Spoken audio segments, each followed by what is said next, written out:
నమస్తే. ప్రస్తుతం మనతో పాటు పావని గౌడ్ ఉన్నారు, మాట్లాడే ప్రయత్నం చేద్దాం. అక్క నమస్తే. అక్క నమస్తే. బాగున్నారు అక్క?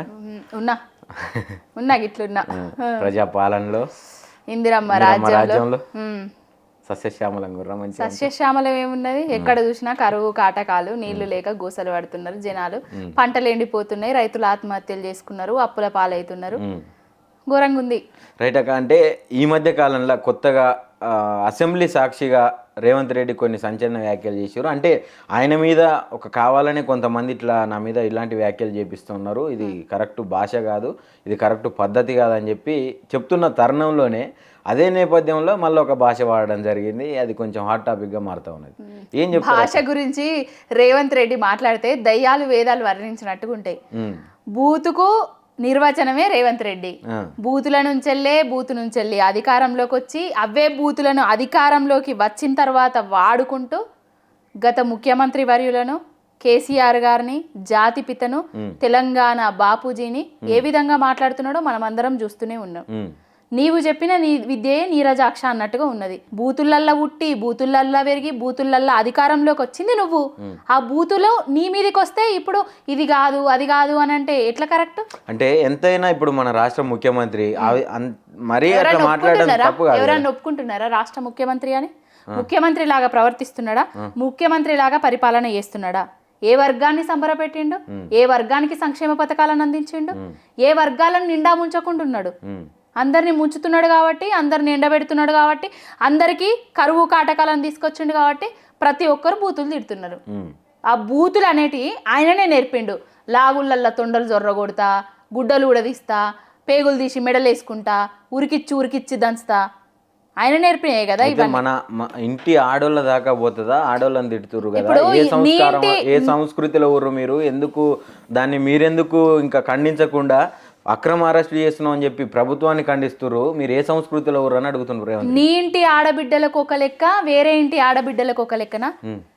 కేసీఆర్ గారి ఫ్యామిలీలా నువ్వు తిట్టంది ఎవరిని? కేసీఆర్ గారి ఫ్యామిలీలా కవితక్క గారిని ఏ విధంగా నువ్వు అభివర్ణించినావు అందరికీ తెలుసు కదా.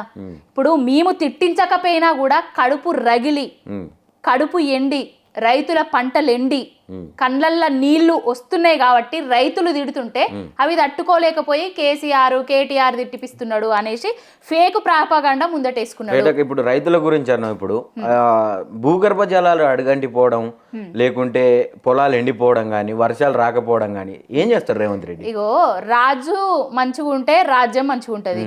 రాజు ధర్మాత్ముడైతే రాజ్యం సుభిక్షంగా ఉంటది.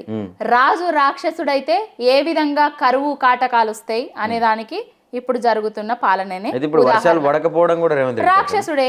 రాక్షస పాలన జరుగుతున్నది కాబట్టి రేవంత్ రెడ్డే కారణం. వర్షాలు పడకపోవడానికి రేవంత్ రెడ్డే కారణం, పంటలు ఎండడానికి రేవంత్ రెడ్డే కారణము, ఎండుతున్న పంటలకు నీళ్ళు ఇయ్యకుండా రైతులను ఏడిపిస్తున్నదే రేవంత్ రెడ్డి. ఇంకొకటి ఏంటిదంటే నీళ్లున్నా కూడా ఎత్తిపోయలేని అసమర్థ ప్రభుత్వం ఏదన్నా ఉన్నదంటే అది కాంగ్రెస్ ప్రభుత్వం, కాంగ్రెస్ పార్టీ, రేవంత్ రెడ్డి పాలన.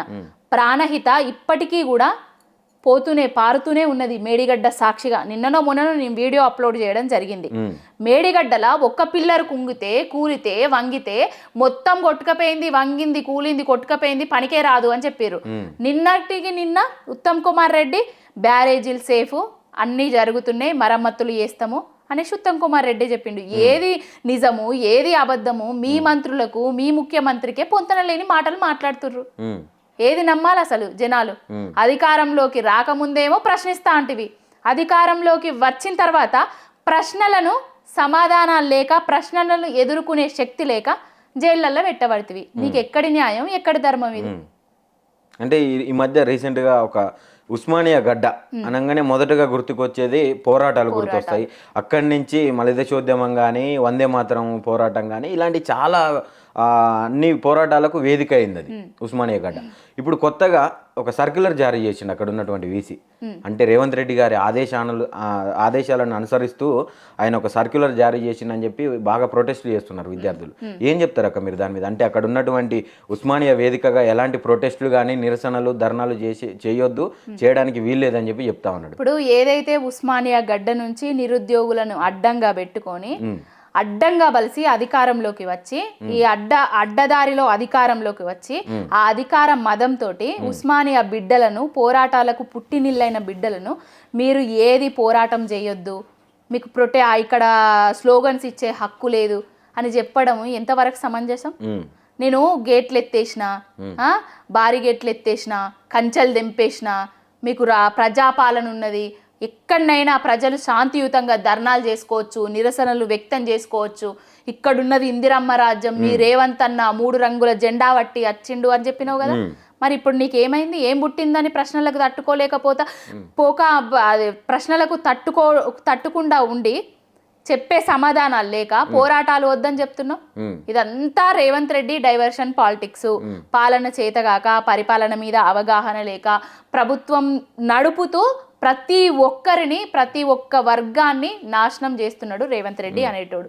అయితే గతంలో ఉన్నటువంటి ముఖ్యమంత్రి మీద ఎప్పుడు కూడా ఇలాంటి పదజాలం యూజ్ చేయలేదు ప్రజలు. దాంతోపాటు ప్రతిపక్షంలో ఉన్నటువంటి వాళ్ళు కూడా ఎవరు గత ప్రభుత్వంలో ఇంత వ్యతిరేకత రాలేదు, ఒక ముఖ్యమంత్రి స్థాయి వ్యక్తిని ఇంత ఘోరంగా మాట్లాడలేదు. మరి ఇప్పుడు ఎందుకు ఇట్లా గతంలో ఉన్నది ఎవరు? కేసీఆర్ గారు. కేసీఆర్ గారు ఎవరు? తెలంగాణ రాష్ట్ర కళ కోసం, స్వప్నాన్ని సాకారం చేయడానికి కోసం, ఆ రాష్ట్రాన్ని తీసుకురావడానికి కోసం సావు నోట్లో తలబెట్టి సంబంధ వర్గాలను, సకల జనులను ఏకం చేసి ఢిల్లీ మెడలు వంచి తెలంగాణను సాధించిన తెలంగాణను దేశంలోనే నెంబర్ 1గా తీర్చిదిద్దిన నాయకుడు కేసీఆర్ గారు. ప్రతి ఒక్కరికి రైతు బంధు ఇచ్చిండు, రైతులందరికీ నీళ్ళు ఇచ్చిండు, కరెంట్ ఇచ్చిండు, పెన్షన్లు ఇచ్చిండు, 200 ఉన్న పెన్షన్ను 2000 రూపాయలు చేసిండు. 4,000 ఎవరికి వస్తుంది తమ్మి? ఎవరికి వస్తుంది? మరి అది రేవంత్ రెడ్డి నానమ్మకి వస్తుందా, లేకపోతే రేవంత్ రెడ్డి అమ్మమ్మకి వస్తుందా 4,000? ఎవరికి వస్తుంది? ఏ అవ్వలకు వస్తలేదు, ఏ తాతలకైతే 400 పెన్షన్లు ఇప్పటి వరకు వచ్చింది లేదు. 2,000 పెన్షన్ కూడా 2 నెలలు ఎగ్గొట్టి టైంకు ఇయ్యకుండా జాప్యం చేస్తున్నాడు. మందు గోళీలు లేక అవస్థలు పడుతున్నారు ముసలవ్వలు, పెన్షన్లు సరిగివ్వకుండా.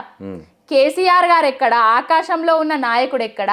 అవకాశం కోసం అడ్డదారులు దొక్కే ఈ రేవంత్ రెడ్డి ఎక్కడ? రేవంత్ రెడ్డిని ప్రజలు తిడుతున్నారంటే కడుపు మండి, కన్నీళ్లు ఆగక తెలంగాణ రాష్ట్రాన్ని నాశనం చేస్తున్నాడు కాబట్టి, తెలంగాణ రాష్ట్రాన్ని రావణ కాష్టగా మార్చిండు కాబట్టి తిడుతున్నారు. కేసీఆర్ ఎక్కడ? ఆయన ఎక్కడ? అయితే ఇప్పుడు కేసీఆర్ గారు జాతిపిత అని చెప్పి హరీష్ రావు గారు మాట్లాడిన సందర్భంలో రేవంత్ రెడ్డి మళ్ళా అంటే అంతసేపు ఇది భాష మీరు మార్చుకోవాలి, భాష గురించి, భాష యొక్క ప్రాధాన్యం గురించి బాగా వర్ణించిండు. మళ్ళీ తర్వాత జాతిపిత ఎట్లయితాడు, మీరు ఇంకా గిసోండి మాటలు చెప్తుంటే నేను అనకేం చేయాలి, నేను అనకుండా ఎట్లా ఉండగలుగుతా ప్రజలారా మీరు చెప్పుర్రు అని చెప్పుకుంటా జాతిపితకు మందు వాసన తెలుస్తుందా? ఈయనకు మందు లేకుండా అసలు కింద. ఇప్పుడు మరి కేసీఆర్ గారికి బాటిల్లు కడిగి మందు పోసి తాగి ఇచ్చింది వీడా? నాకు అర్థం అడుగుతున్నా. వీడా అని మాట్లాడుతున్నా. వీడా అనేది కట్ చేసుకోకుర్రి, బీప్ సౌండ్ వేసుకోకుర్రి. కేసులకు భయపడతామా తమ్మి? పోరాటంలో నుంచి వచ్చిన బిడ్డలం మనమందరం. పోరాటం చేసే తెలంగాణ రాష్ట్రాన్ని సాధించుకున్నాం. రాష్ట్రం నాశనం అయితే అంటే గమ్ము నూకుంటామా మనమందరం? కేసీఆర్ గారు నువ్వు తాగుతావు, నువ్వు తింటావు, మద్యానికి కేర్ ఆఫ్ అడ్రస్ చేసింది తెలంగాణనే రేవంత్ రెడ్డి. ఇప్పుడు మద్యం అమ్మకాలలో ముందుకు పోవాలని వాళ్ళ ఆబ్కారీ ఆఫీసర్లను వాళ్ళందరికీ రేటింగ్స్ గింత ఉండాలని చెప్పిందే రేవంత్ రెడ్డి. మరి కేసీఆర్ గారికి గ్లాసులు పోసిచ్చిండా, లేకపోతే వాసన నోట్ల నోరు పెట్టి ఇట్లా చూసిండా? మరి ఎక్కడి నుంచి వస్తుంది నాకు వాసన? ఒక స్వరాష్ట్ర కళను సాకారం చేసిన నాయకుడిని కేసీఆర్ గారిని అట్లా మాట్లాడడం సభ్య సమాజం. అంటే నేనేమంటున్నా, అంతకు ముందేమో ఇట్లా భాష ప్రాధాన్యం గురించి చెప్పిండు, అన్పార్లమెంటరీ లాంగ్వేజ్ యూజ్ చేయొద్దని ఎవడేం మాట్లాడినా కేసీఆర్ గారి కాలి గోటికి కూడా ఈ నాయకులు ఎవ్వడు సరిపోడు. తెలంగాణ రాష్ట్రం తెచ్చింది కేసీఆర్ గారు, తెలంగాణ రాష్ట్రం కోసం పోరాటం చేసింది కేసీఆర్ గారు, సావు నోట్లో తలబెట్టి ఢిల్లీ మెడలు వంచి స్వరాష్ట్ర కళ సాకారం చేసింది కేసీఆర్ గారు. రేపు చరిత్రలో ఎవరు చెప్పినా, ఎవరు రాసినా, ఎవరు చదువుకున్నా కూడా తెలంగాణ రాష్ట్రం తీసుకొచ్చింది ఎవర్రా అని అంటే కేసీఆర్ అని చెప్తారు. రేవంత్ రెడ్డికి రాష్ట్ర ఉద్యమంలో పాల్గొన్న చరిత్ర లేదు. ఒక అసలు ఆయనకు చరిత్రహీనుడు రేవంత్ రెడ్డి అనేటోడు. దేశానికి గాంధీజీ ఎట్లనో, ఆంధ్రాకు పొట్టి శ్రీరాములు ఎట్లనో, తెలంగాణకు కేసీఆర్ గారు గట్ల ఎవ్వడు ఆయన మీద ఏదో చేయాలని చూసినా వాని మీదకే పోతుంది తప్ప ఏం లేదు ఇలా. అయితే ఇప్పుడు మీ బీఆర్ఎస్ బీజేపీ రెండు కలిసి రేవంత్ రెడ్డిని గద్దె దించే ప్లాన్ చేస్తున్నాయి. ఇప్పుడు కొత్తగా ఇప్పుడు విద్యారంగ సమస్యలని లేవనెత్తుతూ విద్యార్థులని పురిగొలిపి రేవంత్ రెడ్డి మీదకి తోలుతురు అని చెప్తారు. ఇగో బ్రదర్, బీఆర్ఎస్ బీజేపీ ఒక్కటా లేకపోతే బీజేపీ రేవంత్ రెడ్డి ఒక్కటా అనేది ప్రజలకి రండి, మీరు ప్రజలే చెప్తారు. ఎవ్వడన్నా బీజేపీ వాళ్ళు రైతులకు రైతు భరోసా వస్తలేదు, 100% రుణం మాఫీ కాలేదు, అవ్వ అక్కలకు అక్క చెల్లెమ్మలకు 2500 పెన్షన్ రాలేదు, స్కూటీలు రాలేదు, తులం బంగారం రాలేదు, 4000 పెన్షన్ను పెంచియలేదు, 500 బోనస్ను బోగస్ చేసిండు, రైతుల ధాన్యాన్ని కొంటలేడు అనేసి ఎవరన్నా అంటున్నారా? రైతులు ఇంత అరిగోస పడుతున్నారు, పంటలు ఎండిపోయి. ఏ బీజేపీ నాయకుడన్నా పోయి పంటలు ఎండిన పంటలకు అడిగి పోయినరా? ఏ నియోజకవర్గంలోనన్నా? మా నియోజకవర్గం మా కరీంనగర్లోనే మానకొండూరులో కానివ్వండి, వేములవాడలో కానివ్వండి, సిరిసిల్లలో కానివ్వండి, ఇటు వస్తే పెద్దపల్లి ఇటు సైడ్ కానివ్వండి, చొప్పదండిలో కానివ్వండి, పంటలు ఎండిపోతున్నాయి. అదే బీజేపీ నాయకుడు మా కేంద్ర మంత్రివర్యులు బండి సంజయ్ ఎక్కడికన్నా వచ్చి రైతులను పరామర్శించింది ఉన్నదా? రేవంత్ రెడ్డి మీద దుమ్మెత్తి పోసింది ఉన్నదా?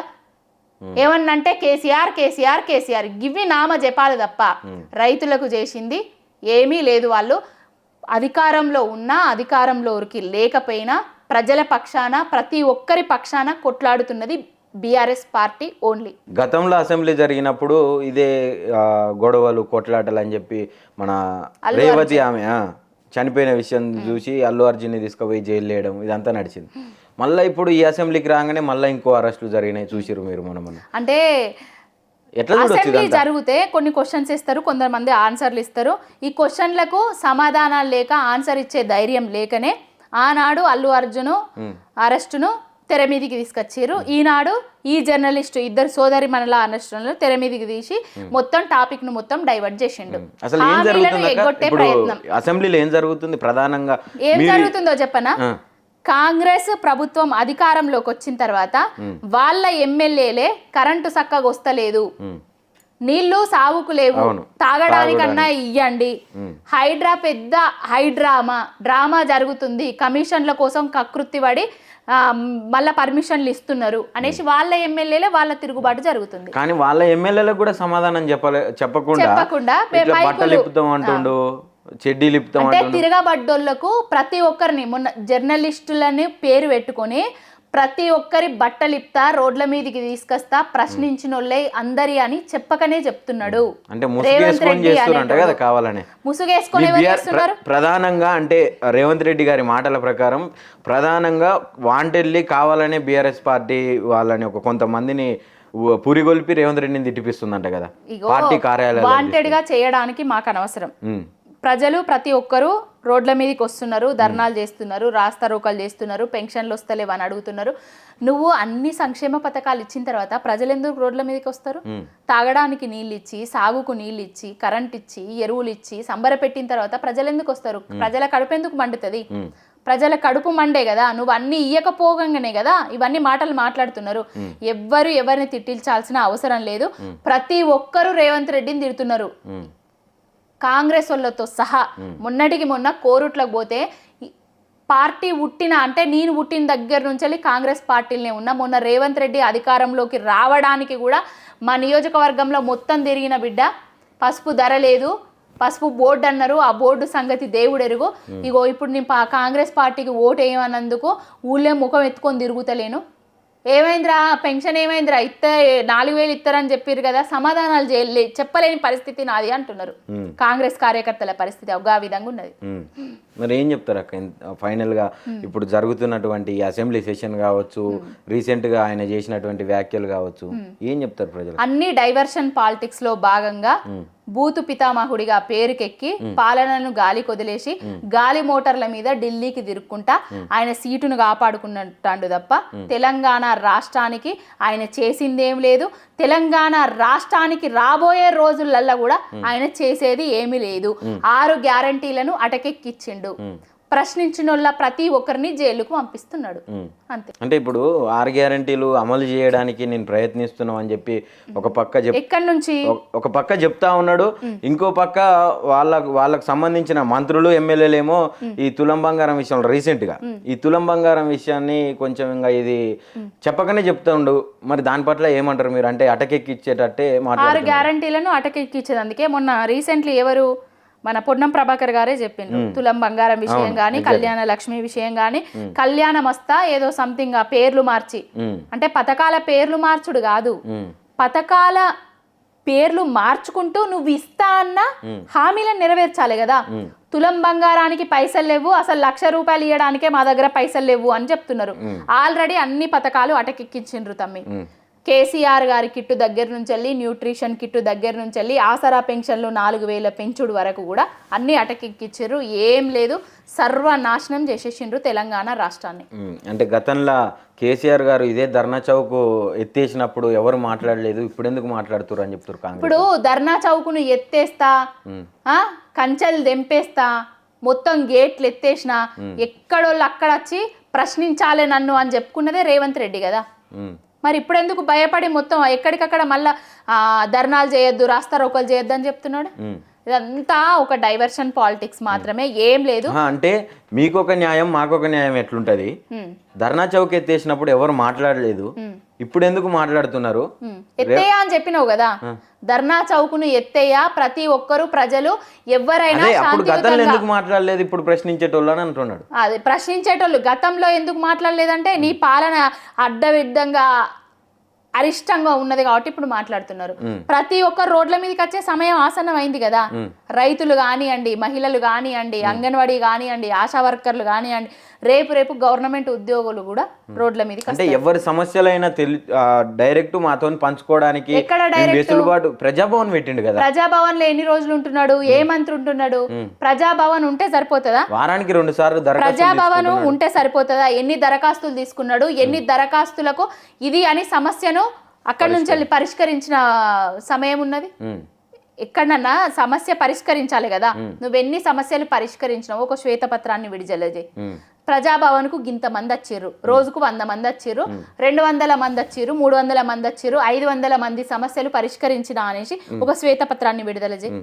ప్రజాభవన్ కి వచ్చినోళ్ళు లేరు, వచ్చినోళ్లను అక్కడికక్కడే అరెస్ట్ చేసిన పరిస్థితి. మనం రైతులకు రుణమాఫీ కాలేదని అక్కడే ధర్నాలు చేయడానికి వస్తే అరెస్టులు చేసిర్రు, మనం చూసినాం. అంగన్వాడీ ఆశా వర్కర్లను గొడగొడ ఈడ్చుకుంటా పోయి వ్యాన్లలో ఎక్కించుకున్నారు, చీరలు కూడా లాగిండ్రు పోలీసులను తీసుకొచ్చి. ఇవన్నీ చూస్తూనే ఉన్నాం. ధర్నాలు ప్రొటెస్టులు పక్కన పెడితే వారానికి 2 రోజులు జరిగాయి. ఇప్పుడు అదేదైతే ఉన్నదో ప్రగతి భవన్, దానికి వారానికి 2 రోజులు ప్రజలు వస్తానే ఉన్నారు కదా అక్క. మరి దాన్ని ఏమంటారు? అంటే నిజంగా న్యాయం జరగకుంటే, వాళ్ళ సమస్యలు పరిష్కరించకుంటే వాళ్ళు ఎందుకు వస్తారు? అంటే ఏ సమస్యలు ఉండొచ్చు తమ్మి అక్కడికి? రైతు ప్రధానంగా ఇప్పుడు ఇందిరమ్మ ఇళ్ల కోసం ఎన్ని ఇండ్లు కట్టించిండు మరి సంవత్సరం? ఇప్పుడు 15 నెలల కాలంలో రేవంత్ రెడ్డి అనేటైన ఎన్ని ఇందిరమ్మ ఇండ్లు కట్టించిండు? ఎన్ని ఇందిరమ్మ ఇండ్లను తెలంగాణ రాష్ట్ర ప్రజలకు సంబంధించి 12 లక్షలు ఎక్కడి? ఎవరు? కేసీఆర్ గారు కట్టించిన ఇళ్ళ లేకపోతే రేవంత్ రెడ్డి కట్టించిన ఇందిరమ్మ ఇల్లు? ఏ ఇందిరమ్మ ఇండ్లు? ఏ ఇందిరమ్మ కట్టించింది? ఏ రేవంత్ రెడ్డి అన్న కట్టించిండు? ఏ ఇండ్లు వాళ్ళు కట్టించినాయి? ఎవరికి ఇచ్చింది? కేసీఆర్ గారు కట్టించిన డబుల్ బెడ్రూమ్ ఇండ్లను ఇందిరమ్మ ఇండ్లు అని పేరు మార్చి, సున్నాలు వేసి, రంగులు మార్చి మేము ఇస్తున్నాం అని చెప్పుకుంటున్నారు. ఎవరికి? ఏ లబ్ధిదారునికి ఇచ్చారు? ఎవరికి ఇచ్చారు? కేసీఆర్ గారు డబుల్ బెడ్రూమ్ ఇల్లు కాకుండా మీరు ఎన్ని ఇందిరమ్మ ఇండ్లను కట్టించి తెలంగాణ రాష్ట్ర ప్రజలకు ఇచ్చిండ్రు? ఏ నిరుద్యోగికి ఉద్యోగాలు ఇచ్చిండ్రు? 1,00,000 ఉద్యోగాలు ఎక్కడ పోయినాయి? మీరు ఇస్తాన్న 1,00,000 ఉద్యోగాలు, నిరుద్యోగ భృతి ఎక్కడ పోయింది? ఈ రోజు బట్టి విక్రమార్క చెప్తాండు, జాబులు అద్దు అని మొత్తుకుంటున్నారట నిరుద్యోగులందరూ. ఓ మస్తు అయిపోయినాయి ఇప్పటికే అద్దు అంటున్నారట. ఒక్కసారి బట్టి విక్రమార్క గారిని, ఈ మంత్రులను, ఈ ఎమ్మెల్యేలను ఒక్కసారి అశోక్ నగర్ కు, నిరుద్యోగులు ఉన్న సెంట్రల్ లైబ్రరీకి లేకపోతే ఉస్మానియా యూనివర్సిటీకి రావాలి, ఏ సెక్యూరిటీ లేకుండా వచ్చి ఒక్కసారి వాళ్ళతో మాట్లాడాలి. అంటే వాస్తవానికి ఈ మధ్య నిన్న రీసెంట్ గా గ్రూప్స్ రిలీజ్ చేసిండు, మళ్ళీ ఇప్పుడు హాస్టల్ వెల్ఫేర్ రిలీజ్ చేస్తుండు. ఇవన్నీ ఉద్యోగాలు కదా అక్క? ఇవన్నీ ఉద్యోగాలు ఏ ఉద్యోగాలు ఇచ్చిండ్రు వాళ్ళు? ఎవి రిలీజ్ చేసిండ్రు? 60,000 ఉద్యోగాలు మేము పెట్టిన నోటిఫికేషన్లు, మేము పెట్టిన ఎగ్జామ్లు, మేము దిద్దిన పేపర్లు, మేము ఇచ్చిన రిజల్ట్, వీళ్ళు ఒక అంటే వాళ్ళకి ఏదైతే ఉన్నదో అవి నియామక పత్రాలు అందజేసి మేము ఇచ్చినామని చెప్పుకుంటే అయిపోతుందా? కేసీఆర్ గారి హయాంలా ఆయన ప్రభుత్వంలా 2 లక్షల ఉద్యోగాలు ఇచ్చింది నిజం. ఆయన ఇచ్చిన లాస్ట్ నెలలల్లా ఆయన పోటీ పరీక్షలు పెట్టింది నిజమో, ఆ ఎగ్జాములు పెట్టి రిజల్ట్స్ ఇచ్చి నియామక పత్రాలను ఆపిన నియామక పత్రాలను మాత్రమే కాంగ్రెస్ జాబు అనేసి ఇచ్చింది రేవంత్ రెడ్డి వర్యులు. కేసీఆర్ ఇచ్చిన ఉద్యోగాలను మేము ఇచ్చినామని చెప్పుకుంటారు. మందుకు పెట్టిన బిడ్డలు మా బిడ్డలు అని చెప్పుకునే కాంగ్రెస్ వాళ్ళు. మీరు బీసీ బిడ్డగా ఒక బీసీ బిల్లును ప్రవేశపెట్టిండు కదా అక్క, ఇంకేం కావాలి? బీసీ బిల్లును ప్రవేశపెట్టుడు కాదు, ముఖ్యంగా నేను బీసీ బిడ్డనే. బీసీ బిడ్డగా బీసీ బిల్లును కాదు నువ్వు ప్రవేశపెట్టాల్సింది. నువ్వు కామారెడ్డి డిక్లరేషన్ సభ పెట్టినావు, కామారెడ్డిల బీసీ డిక్లరేషన్ సభ పెట్టినావు. అధికారంలోకి వచ్చిన 6 నెలలనే బీసీలకు 42% స్థానిక సంస్థల రిజర్వేషన్ ఎన్నికలల్లా మేము ఇస్తాము అని చెప్పేసి, విద్య వైద్యం ఉద్యోగ విషయాలల్లా 42% ఇస్తామని చెప్పారు. సబ్సిడీలల్లా 20,000 కోట్లు సంవత్సరానికి ఖర్చు పెట్టి 5 సంవత్సరాలల్లా 1,00,000 కోట్లను ఇస్తాము అని చెప్పారు. మరి సంవత్సరం అయిపోయింది, 20,000 కోట్లు ఎప్పుడు ప్లాన్ చేసి రిలీజ్ చేసి ఎక్కడ ఖర్చు చేసినావు? నాయి బ్రాహ్మణ రజక సోదరులకు డబ్బాలు పెట్టి సెలూన్లు పెట్టి ఏర్పాటు చేసి కట్టిస్తా అని చెప్పినావు. ఏ నాయి బ్రాహ్మణ సోదరునికి ఇచ్చినావు? కరెంటు బిల్లులు ఆయన మాఫీ చేస్తే ఇప్పుడు కరెంట్లు కట్టమనేసి వాళ్ళ ఇండ్ల చుట్టూ తిరుగుతున్నారు. ఏం లేదు, తెలంగాణ రాష్ట్రాన్ని నిండా ముంచుకుంటా అమాంతం సర్వం నాశనం చేసుకుంటా స్కాములకు స్కీములకు పెట్టింది పేరు లెక్క. ఇక్కడ వస్తున్న ఏవైతే నిధులు ఉన్నాయో అవన్నిటినీ ఢిల్లీకి పంపించుకుంటా ఆయన సీటును కాపాడుకుంటున్నాడు రేవంత్ రెడ్డి అనేటోడు. బబ్రాజమానం భజగోవిందం శుష్కప్రియాలు శూన్యహస్తాలు అడిగినోళ్ళందరికీ జైలు పాలు చేస్తున్నాడు. అంతే తప్ప ఏం లేదు. ఈ 15 నెలల పాలన దేశానికే కాదు తెలంగాణ రాష్ట్రానికి పట్టిన శనీశ్వరుడిలాగా పాలిస్తూ ప్రజలను పీక్క తింటున్నాడు రేవంత్ రెడ్డి అనేటోడు. ఇప్పుడు తెచ్చిన పెట్టుబడులు ఇవన్నీ ఏం పెట్టుబడులు తెచ్చిండు? ఎన్ని ఉద్యోగాలు ఇచ్చిండు? ఒక శ్వేతపత్రం విడుదల చేయమని చెప్పుర్రి. వాళ్ళకి దమ్ము ధైర్యం ఉన్నదా? ఏం పెట్టుబడులు తెచ్చిర్రు? అమెరికా సాక్షిగా ఇప్పుడు కేంద్రంలో బడ్జెట్ లా మనకి ఏమొచ్చిందో తెలుసు, బీజేపీ మన రాష్ట్రానికి ఏమిచ్చిందో తెలుసు. ఒక్క మెడికల్ కాలేజ్ ఇయ్యనోడు బీజేపీ ఇప్పుడు మేము రాష్ట్రాని కోసం బడ్జెట్ ఇచ్చిండు పెట్టుబడులు తెచ్చిండంటే నమ్మాలా? ఏమి ఇయ్యలేదు, ఏం చేయలేదు. మామునూరు ఎయిర్పోర్ట్ అంటారు, అది ఎంత ఒట్లాడితే ఎన్ని చేస్తే అది ఇప్పుడు వస్తుందో చూద్దాం. ఇక రానియండి, అన్ని ఏది చేసినా కేసీఆర్ చేయాలి తెలంగాణ రాష్ట్రానికి. ఫైనల్గా ఈ 15 నెలల పాలన రేవంత్ రెడ్డి చేసినటువంటి మంచి పని ఏదైనా గుర్తొచ్చేది ఉంటే మీరు రేవంత్ రెడ్డిని పొగిడితే చూడాలనిపిస్తుంది. ఒక్కటి కూడా లేదు. పొగుడుదామన్నా ఏముంది, ఒకటి కూడా లేదు. పొగుడుదామని చూసినా భూతద్దం పెట్టుకొని చూసినా కూడా ఒక్కటి లేదు. ఒక ఫ్రీ బస్సు పెట్టిండు, ఆ ఫ్రీ బస్సుల పర్సెంటేజ్ని పెంచకుండా మా ఆత్మగౌరవం చెప్పాలక్క. ఇప్పుడు ఒక ముఖ్యమంత్రి అయ్యి 15 నెలల తర్వాత కూడా 15 నెలల్లో ఆయన చేసిన మంచి పని ఏదన్నా ఉన్నదంటే నీళ్లను మాయం చేసుడు, కరువును తెచ్చుడు, మళ్ళా మొదలు గంతే. గవి తప్ప ఏం తెలియదు, ఏం లేదు. ఆయన చేసింది ఏం లేదు. బూతులకు కేర్ ఆఫ్ అడ్రస్ గా సంక్షేమ పథకాలను మొత్తం మహిళల గురించి చెప్పొచ్చు. ఇప్పుడు మహిళా వికాసం, ఇందిరమ్మ మహిళా శక్తి అని చెప్పిండు కదా. మహిళలను కోటీశ్వర్లను, 1 కోటి మంది మహిళలను కోటీశ్వర్లను చేస్తా అని చెప్పిండు. కోటీశ్వర్లను చేయబోగా మా మీద ఉన్న బంగారాన్ని అమ్మి మరి బ్యాంకులలో కుదబెట్టుకొని మరి బోర్లు వేసుకునే రాజ్యాన్ని తీసుకొచ్చిండు, బాయిలు తవ్వించుకునే రాజ్యాన్ని తీసుకొచ్చిండు. ఇది ఇందిరమ్మ రాజ్యం. మా ఎవ్వరికి కూడా ఏది చేయలేదు రేవంత్ రెడ్డి అనేటోడు. 1 కోటి మంది మహిళలను కోటీశ్వర్లను చేయకపోగా మా 1 కోటి మందిని నిండా ముంచుతున్నాడు. ఇప్పుడు అధికారంలోకి వచ్చి నీళ్లు లేక చుట్టబట్టలు పెట్టుకొని మళ్ళీ బిందెలు ఎత్తుకొని కిలోమీటర్ల దూరం నడిచిపోయే కాలాన్ని తీసుకొచ్చిండు.